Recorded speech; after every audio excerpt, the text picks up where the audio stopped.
Abimelech is the son of Gideon, also known as Jerubbaal. After Gideon's death, Abimelech sought power by persuading the people of Shechem to support him as their leader. He capitalized on his maternal connections in Shechem and hired unscrupulous men to help him eliminate his 70 brothers, ensuring no rivals to his leadership.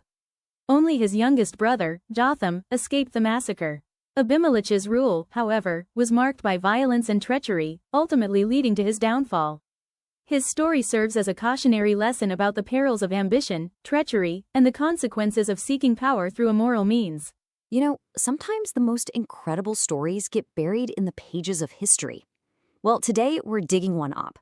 It's this absolutely wild and frankly brutal political tale from the ancient world about ambition, betrayal, and a prophecy delivered in a way you have just never heard before.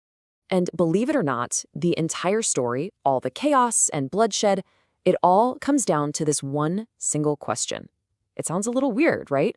But stick with me, because the answer tells us something timeless and pretty dangerous about power and who we choose to lead us. All right, so let's set the scene. There's a power vacuum. The nation's great hero, a guy named Gideon, has just died.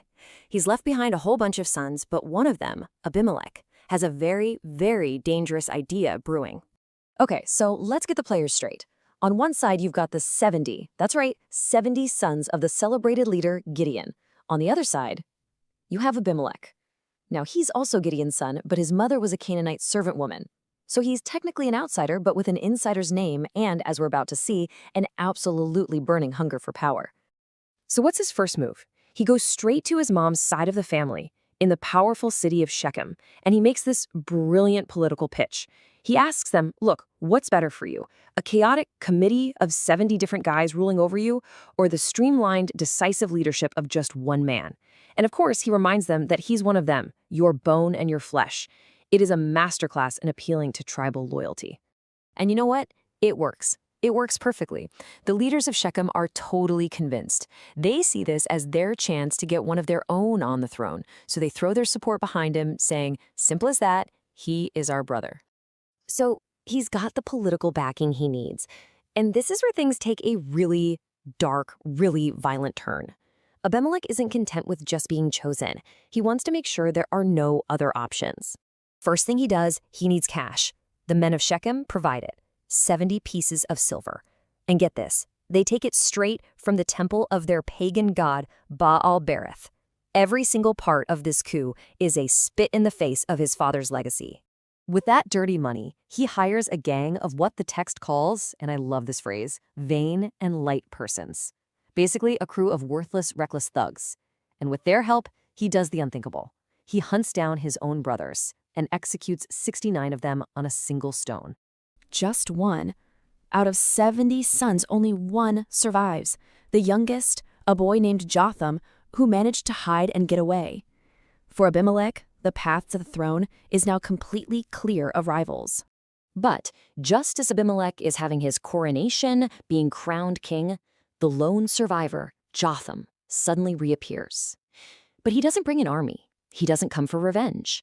He brings something much, much more powerful, a story. So picture this. Jotham climbs all the way to the top of Mount Gerizim, which literally overlooks the city of Shechem. And on the exact day of Abimelech's coronation, he stands up there and shouts this incredible prophetic fable down to the entire city celebrating below. Jotham's story goes like this. The trees of the forest decided they wanted a king. So first, they go to the noble olive tree and offer it the crown. But the olive tree says, wait, should I give up producing my valuable oil, which honors both God and man, just to go wave my branches over you? No thanks. So, next, they ask the fig tree, and it gives pretty much the same answer. Why would I stop producing my sweet, delicious fruit just to get a promotion? The message is clear. The worthy and the productive are too busy being useful to chase after political power. Finally, they try the vine, and again, no dice. The vine says its purpose is to create wine that brings joy to everyone. Ruling would just be a distraction from its true, valuable calling. You see the pattern here, right? The best members of society have better things to do than rule. So after being rejected by all the good and useful trees, they finally turn to the most worthless plant they can find, a thorny, useless bramble. And the bramble accepts, but its acceptance comes with a chilling threat. It says, "Sure, I'll be your king. Come trust in my shadow," which of course is no shadow at all. "But if you're not loyal, fire will come out from me and burn down everything, even the mighty cedars of Lebanon." And that right there gives us our central idea. The Bramble King. What is it? It's a leader with no real value, someone who offers nothing but empty promises of security. And the rule isn't based on virtue, it's based on threats. They drag everyone else down and in the end bring total destruction. Jotham's message to the people below was crystal clear. You didn't choose an olive tree or a fig tree. You chose a bramble. After shouting his warning, Jotham runs for his life and disappears. And for 3 years, it seems like Abimelech got away with it all. His reign looks secure. But then, the bramble's curse begins to catch fire. That alliance, the one that was built on conspiracy and blood money, it starts to rot from the inside out. The text says an evil spirit comes between Abimelech and the men of Shechem. All the trust is gone. The very same people who put him in power now start to betray him. Well, the rebellion gets serious, and Abimelech's response is just pure, unrestrained fury. He crushes the uprising, completely flattens the city of Shechem, and then pours salt all over it so nothing can grow there again. And when 1,000 citizens hide in a strong tower, he fulfills Jotham's prophecy to the letter. He piles wood around the tower and sets it on fire. Just as the bramble threatened, fire comes out and devours the people. But Abimelech's rage isn't done. He moves on to the next rebellious town, Thebez, and he plans to do the exact same thing, burn everyone in their tower. But this is where the story reaches its absolutely perfect, poetic, and ironic end. You just can't make this stuff up.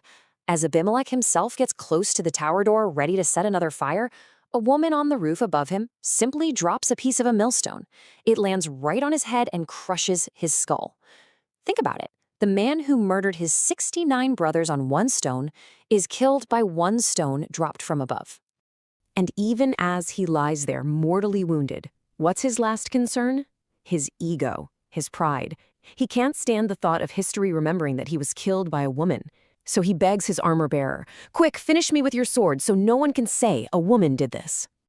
The final irony here is just inescapable.